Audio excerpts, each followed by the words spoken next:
জাতীয় নাগরিক পার্টি মানে আমাদের সবচেয়ে কনিষ্ঠ যে রাজনৈতিক দলটা, যার বয়স এখনো 1 মাস হয়নি, সেই পার্টির ভবিষ্যৎ নিয়ে মানুষের মধ্যে এখন নানা ধরনের কথাবার্তা চলছে। মানে এই পার্টির আর অন্তিম গন্তব্য আসলে কি হবে, কোথায় যাবে এই পার্টিটা, কি করতে পারবে এই পার্টিটা। অথচ এই পার্টি নিয়ে কিন্তু অনেকের মধ্যেই নানা ধরনের আশাবাদ ছিল। তারা হয়তো ভেবেছিলেন এই পার্টি হয়তো আমাদের নতুন একটা দিক নির্দেশনা দিতে পারবে। যখন আমরা আওয়ামী লীগ বিএনপির বাইরে তৃতীয় কোনো রাজনৈতিক পছন্দ পাচ্ছিলাম না, তৃতীয় কোনো রাজনৈতিক দলকে চিন্তা করতে পারছিলাম না, তখন এই পার্টির উদ্ভব, এই পার্টির যাত্রা আমাদেরকে আশান্বিত করবে, এটাই স্বাভাবিক ছিল। কিন্তু সেটা কিন্তু হোঁচট খাচ্ছে। শুরুতে যখন তারা যাত্রা শুরু করেছিল, আমরা কিন্তু ভেবেছিলাম এই পার্টি হবে একটা নতুন চিন্তার দল, এই পার্টি হবে মেধাবী ছাত্র তরুণদের দল, এই পার্টি হবে একটা সৎ মানুষের দল, এই পার্টি হবে একটা ট্রান্সপারেন্ট দল। কিন্তু আমাদের সেই প্রত্যাশা কিন্তু একেবারে শুরুতে তারা যে জনসভাটা করেছিল সংসদ ভবনের সামনে, সেখানে কিন্তু প্রথম হোঁচটটা খাওয়া শুরু করেছে। তারপর বিভিন্ন ঘটনা এই 1 মাসের মধ্যে তারা যত কিছু ঘটনা ঘটিয়েছে, আমার বিবেচনায় তার কোনো একটা ঘটনাকে নিয়ে আমি আশাবাদী হতে পারিনি, আমি ভাবতে পারিনি এই তো চাই। বরঞ্চ একাধিক ঘটনা ঘটেছে যা নাকি আমাদের আশাহত করেছে, আহত করেছে।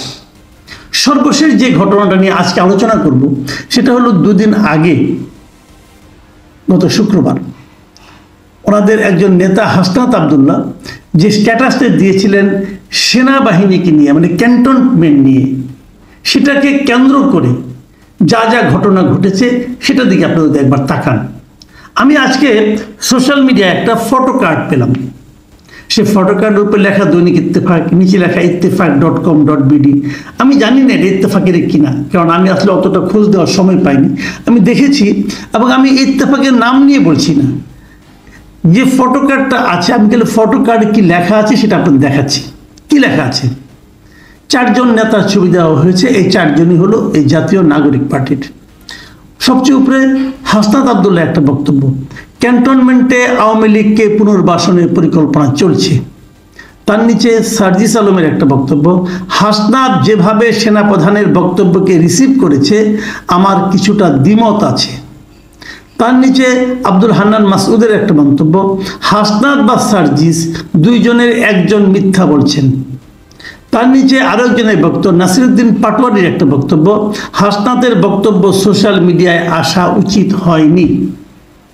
আমি এই 4টা বক্তব্য বলি। এখানে এরা 4 জনই একটা পার্টির লোক, সেটা কি জাতীয় নাগরিক পার্টি, এবং 4 জনই এই পার্টির কিন্তু শীর্ষস্থানীয়, মানে শীর্ষ 2টি পদে না, এরা আহ্বায়ক না অথবা সদস্য সচিবও না, তার নিচের পদগুলোতে এরা আছেন এবং মোটামুটি এরাই কেন্দ্রীয় নেতা, এরাই পোস্টার বয় এই পার্টি। এদের সবাইকে আমরা চিনি, বিভিন্ন টকশোতে এদেরকে আমরা দেখি, এদের কথা শুনি। এই 4 জনের বক্তব্য যদি আপনারা বিশ্লেষণ করেন তাহলেই বুঝতে পারবেন এই পার্টির মধ্যে চলছেটা কি। এই 4 জনের বক্তব্য কিন্তু প্রত্যেকে আক্রমণ করেছেন বক্তব্যটা। কেন? শুরুটা করেছিলেন কিন্তু হাসনাত আবদুল্লাহ। উনি একটা স্ট্যাটাস দিয়েছিলেন, সবাই ফেসবুকে স্ট্যাটাস দিয়েছিলেন, ফেসবুকে একটা স্ট্যাটাস দিয়েছিলেন, সেখানে বলেছিলেন যে আর্মি কি বলেছে, আর্মি কীভাবে আওয়ামী লীগকে পুনর্বাসন করতে চায়, এটসেট্রা এটসেট্রা। তিনি সেখানে বলেছিলেন 11 তারিখে তিনি আর্মিতে সেনানিবাসে গিয়েছিলেন, যে কার সঙ্গে দেখা করেছেন, কি বলেছেন না বলেছে, এগুলো বলেছেন। আর হাসনাত আবদুল্লাহর এই বক্তব্যের প্রেক্ষিতে নাসিরউদ্দিন পাটোয়ারি বলছিলেন যে এই বক্তব্যটা সোশ্যাল মিডিয়া আসা ঠিক হয়নি, এবং উনি আরেকটা কথা বলেছিলেন সেখানে, যে এই বক্তব্যটা শিষ্টাচার বিবর্জিত। তারপরে আবার সার্জিস আজকে একটা স্ট্যাটাস দিয়েছেন, সেখানে উনি অনেক লম্বা স্ট্যাটাস দিয়েছেন, ওটা আমি আপনাদের একটু পরে পড়ে শোনাবো যদি সময় পাই। সেখানে তিনি যে কথাটা বলেছেন, উনি কিন্তু হাসনাতের অনেক বক্তব্যের সঙ্গে একমত হননি। সেই পয়েন্টগুলো আমি আসবো। এবং তার প্রেক্ষিতে হান্নান মাসুদ বলেছেন, এই যে একমত হননি হাসনাতের সঙ্গে সার্জিস, এইখানে যে বিরোধটা, এই বিরোধে নিশ্চিতভাবে বোঝা যাচ্ছে যে 2 জনের মধ্যে যে কোনো একজন মিথ্যা বলেছেন। মানে সবচেয়ে নিরাপদ জায়গায় আছেন কিন্তু হান্নান মাসুদ, কথাটা সত্য যে একই বিষয়ের উপর দুইজন লোক যদি দুই কথা বলে তো একজন তো মিথ্যা অবশ্যই বলছেন, কোনো সন্দেহ নাই। তো উনি সত্যি নিরাপদ জায়গায় একটা মন্তব্য করেছেন, কিন্তু আমার প্রশ্নটা হলো এই মন্তব্যগুলি এখন বাইরে হলো কেন, এই মন্তব্যগুলো পাবলিক হচ্ছে কেন, এই প্রশ্নটা কিন্তু খুব জরুরি। আমি বরং সার্জিসের যে বিশাল স্ট্যাটাসটা সেটা সম্পর্কে আপনাদের একটু ধারণা দিতে চাই। এটা কিন্তু অনেক বড় স্ট্যাটাস, প্রায় 839 ওয়ার্ডের আমি একটা স্ট্যাটাস পেয়েছি। তার মানে বিশাল একটা স্ট্যাটাস, করতে এত বড় স্ট্যাটাস সাধারণত আমি কখনো দিইনি আমার জীবনে। তো সেখানে উনি কী লিখেছেন, অনেক কথা লিখেছেন যে সেই দিন হাসনাদের সঙ্গে সার্জিস বলছেন যে আমিও ছিলাম, আমাদেরকে কেউ ডাকেনি, আমরা বরং সেনাপ্রধানের সঙ্গে দেখা করতে চেয়েছিলাম, সেই জন্য আমাদের সঙ্গে দেখা হয়েছে, সেনাপ্রধান ছিলেন, আমরা ছিলাম, সেখানে অনেক কথা হয়েছে। এবং সেই কথাগুলোকে আমি একটু পড়ে শুনি একটা লাইনটা, যে রিফাইন্ড আওয়ামী লীগের জন্য চাপ দেওয়ার, কমার মধ্যে চাপ দেওয়ার যে বিষয়টি এসেছে, সেখানে চাপ দেওয়া হয়েছে এমনটি আমার মনে হয়নি। হাসনাত বলছেন চাপ দেওয়া হয়েছিল রিফাইন্ড আওয়ামী লীগ করার জন্য, সার্জিস বলছেন যে ওটা চাপ দেওয়া হয়েছিল এরকমটা ওনার মনে হয়নি। আবার আরেকটা কথা সার্জিস বলেছেন, তবে রিফাইন্ড আওয়ামী লীগ, সাবের হোসেন, শহীদ শারমিন চৌধুরী, সোহেল তাজ এসব নিয়ে কথা হয়েছিল। সোহেল তাজ কিন্তু এই নামটা কিন্তু আমরা নতুন পেলাম, কারণ হাসনাতের বক্তব্যে, হাসনাতের যে স্ট্যাটাস সেখানে সোহেল তাজের নামটা উল্লেখ ছিল না, বরং সেখানে ছিল কাজী শেখ তাপসের নাম, ঢাকার যে দক্ষিণে মেয়র ছিল সেই তাপসের নাম ছিল। তো আমি নিজেও বলেছিলাম যে তাপস কীভাবে রিফাইন্ড আওয়ামী লীগ করবে, সে তো দুর্নীতিবাদ একদম শিরোমণি, সে কীভাবে করবে।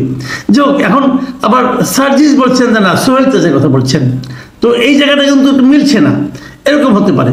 আবার আরেক জায়গায় সার্জিস বলছেন যে টোনেই, কিন্তু যেই টোনে হাসনাতের ফেসবুক লেখা উপস্থাপন করা হয়েছে আমি মনে করি কনভারসেশন অতটা এক্সট্রিম ছিল না। এই জায়গাটা কিন্তু খুব ইম্পর্টেন্ট। একই কথা আপনি নানাভাবে কিন্তু বলতে পারেন। সার্জিস বলছে আমাদের মধ্যে অনেক কথাই হয়েছে, যেগুলিকে হাসনাত বলেছেন তার অনেকগুলি মিল আছে, কিন্তু হাসনাত যেভাবে বলেছেন, যেভাবে উপস্থাপন করেছেন, মনে হয়েছে তাকে মধ্যে ধমকাচ্ছিল আরবি, কিন্তু সার্জিস বলছে ব্যাপারটা তা না, অতটা এক্সট্রিম কনভারসেশন হয়নি, বুঝছেন কিন্তু। এবং তারপর শেষ দিকে এসে সার্জিস বলছেন যে এখন যে একটা স্লোগান উঠছিল পরে ঢাকা ইউনিভার্সিটিতে, যে হাসনাত না ওয়াকার, এই ন্যারেটিভ এবং স্লোগানকে আমি প্রত্যাশা করি না। দেখুন আমাদের মধ্যে না একটা জিনিস আমি দেখতে পাচ্ছি, বিশেষ করে ইউনিভার্সিটিগুলোতে, ইউনিভার্সিটির স্টুডেন্টরা, আমি একটা জিনিস জানি না কেন, আমি নিজেও তো ঢাকা ইউনিভার্সিটির স্টুডেন্ট একসময় ছিলাম, তো আমি এখনকার জিনিসটা, এখনকার স্টুডেন্টদের আমি অনেক কিছু বুঝি না এই কারণে যে কেউ কিছু একটা বললো, চিলে কান নিল, অমনি কি চিলের পেছনে দৌড়াতে হবে ভাই? একবার প্রশ্ন করুন, একবার যাচাই করুন। আমরা যখন সাংবাদিকতা, আমি ঢাকা ইউনিভার্সিটির সাংবাদিকতা বিভাগে পড়তাম, আমাদের টিচারে একটা কথা আমাদের প্রথম বলতেন, চেক অ্যান্ড রিচেক, যে কথা বলতে চাও যাচাই করে নাও, আবার যাচাই করে নাও, চেক করতে হয়। এই যে আপনারা একটা স্লোগান দিয়ে বসলেন হাসনাত না ওয়াকার, যেটাকে নাকি সার্জিসও সমর্থন করছেন না, এই স্লোগানটা কি হয়? হাসনাত এবং ওয়াকার কি পরস্পরের প্রতিদ্বন্দ্বী? হাসনাত এবং ওয়াকার কি পরস্পরের বিকল্প?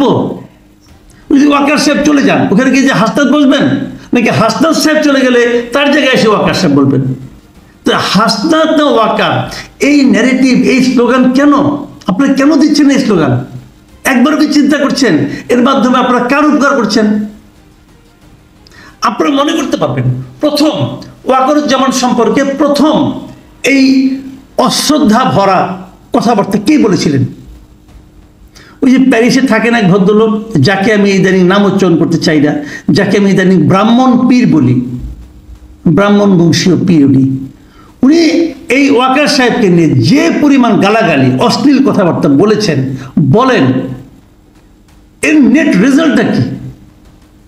আর্মি, সেনাবাহিনী, ওয়াকারুজ্জামান এরা কি দেশের শত্রু? উনি চট করে বলে দেন এরা নাকি ভারতের দালাল। কি প্রমাণ করতে পারবেন উনি? পারবেন? আমি ওনাকে মোটামুটি লেখাপড়া জানার লোক মনে করি। একজন শিক্ষিত মানুষ যে এতটা গারল হতে পারে আমি আমার জীবনে কখনো চিন্তা করতে পারিনি। ভাবুন, আমি একটা কথা বলি আপনাদেরকে, আমাদের এই যে জুলাই বিপ্লব বলি আমরা, 36 জুলাই বলি, অগাস্টের 5 তারিখে শেখ হাসিনা চলে গেল, এই যে বিপ্লবটা সফল হয়েছে, এই সাফল্যের পিছনে কি সেনাবাহিনীর কোনো ভূমিকা নেই? আমি তো মনে করি সেনাবাহিনী যদি এই বিপ্লবে জনগণের পাশে না দাঁড়াতো, এই বিপ্লব কবে সফল হতো বলা বড় কঠিন। আরো কত হাজার মানুষের লাশ পড়তো বলা বড় কঠিন, চিন্তা করতে পারবেন না আপনারা।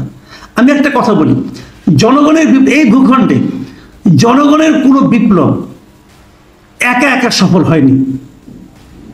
মানেটা কি আমি বলছি, রাষ্ট্রের কয়েকটা স্তম্ভ থাকে, প্রশাসন থাকে, আইন বিভাগ থাকে, পুলিশ থাকে, আর্মি থাকে। এই যে 4টা বিভাগ বললাম, এই 4 বিভাগের কোনো একটা বিভাগ যদি জনগণের সেই আন্দোলনের সঙ্গে যুক্ত না হয় তাহলে সেই আন্দোলন সফল হয় না। আপনি একটা একটা করে এক্সাম্পল দিয়ে আপনাকে বলি জিনিসটা। মনে করে দেখুন, 71 সালে সেই জনগণের আন্দোলনের সঙ্গে এই 4টা বিভাগের একমাত্র প্রশাসন ছাড়া সবাই ছিল, আন্দোলন সফল হয়েছিল। তারপরে যদি আমি ধরি এরশাদ বিরোধী যে গণ অভ্যুত্থানটা হলো, সে আন্দোলনে দেখেন সেনাবাহিনী কিন্তু এরশাদকে সাপোর্ট দেয়নি, যে কারণেই আমরা এরশাদকে ফেলতে পেরেছিলাম। জনগণ আন্দোলন করেছে, কিন্তু ওই 4টে বিভাগের যে কোনো একটা যদি সরকারের সঙ্গে দ্বিমত না করে, জনগণের কাতারে এসে না দাঁড়ায় শাসকের পরিবর্তে, তাহলে আন্দোলন সফল হয় না। আমরা যদি 96 কথা ধরি, 96 কিন্তু প্রশাসন সাপোর্ট করেছিল জনগণের আন্দোলনকে, যে কারণে আমরা তত্ত্বাবধায়ক সরকার পেয়েছিলাম। আবার যদি 2007-এর কথা ধরি, তাহলে কিন্তু ইয়াজউদ্দিন সরকার কিন্তু 2007-এ জানুয়ারিতে ইলেকশন প্রায় করেই ফেলেছিল। জানুয়ারি 11 তারিখে যদি সেনাবাহিনীর সাপোর্ট না দিত তাহলে কিন্তু ওই ইলেকশনটা হয়ে যেত। কাজেই কোনো না কোনো একটা পার্টকে সাপোর্ট দিতে হয়, হয় 96-এর প্রশাসনকে সাপোর্ট দিতে হয়, না হলে 91-এর আর্মিকে সাপোর্ট দিতে হয়, না হলে 2007-এর আর্মিকে সাপোর্ট দিতে হয়, না হলে 71-এর প্রশাসন ছাড়া সবাইকে সাপোর্ট দিতে হয়। এবং এবারও তাই হয়েছে। এবারও আর্মি জনগণের আন্দোলনের সঙ্গে ছিল। ভাবুন তো একবার, যদি ওয়াকারুজ্জামান না থেকে এখানে যদি শফিউদ্দিন সাহেব আগের যিনি ছিলেন তিনি যদি থাকতেন আর্মি চিফ, হতো আন্দোলনটা এইভাবে? আর্মি ভূমিকা পালন করতো? আর্মি কিন্তু একই থাকতো। কাজে আর্মিতে কে আছে? অথবা যদি এর আগে আজিজ সাহেবের কথা বলি, উনি থাকলে কি এভাবে সাপোর্টটা পেতাম আমরা? আর্মি কিন্তু এক আছে। দায়টাকে চেঞ্জটা কোথায়? কমান্ডে, কমান্ডের চেঞ্জ। সেক্ষেত্রে আমি তো বলবো আর্মি যে জনগণের সঙ্গে ছিল, এর জন্য তো all credit goes to Wakeruzzaman. তার বিরুদ্ধে এখন আপনার অভিযোগ তুলছেন সে শেখ হাসিনার আত্মীয়। তো শেখ হাসিনার আত্মীয় হয়েও তো উনি শেখ হাসিনাকে সাপোর্ট দেননি, জনগণের পক্ষে দাঁড়িয়েছেন। তাকে প্রতিপক্ষ বানায়েন না। ওই পীর সাহেব কি বললো সেটা শুনে নাইচেন না প্লিজ। দেশটাকে অস্থিতিশীল বানায়েন না। আমি বুঝি এগুলি কেন হচ্ছে। এগুলি হচ্ছে একটা মাত্র কারণে, যে একটা আওলা ঝাউলা বাধাইয়া নির্বাচনটাকে পিছিয়ে দেওয়ার জন্য। আমি আর কোনো কারণ দেখি না। আর এতে ফলটা কি দাঁড়াচ্ছে? এটা করতে যে খোদ এই নতুন পার্টিটার মধ্যে একটা অন্তর্দ্বন্দ্ব তৈরি হচ্ছে।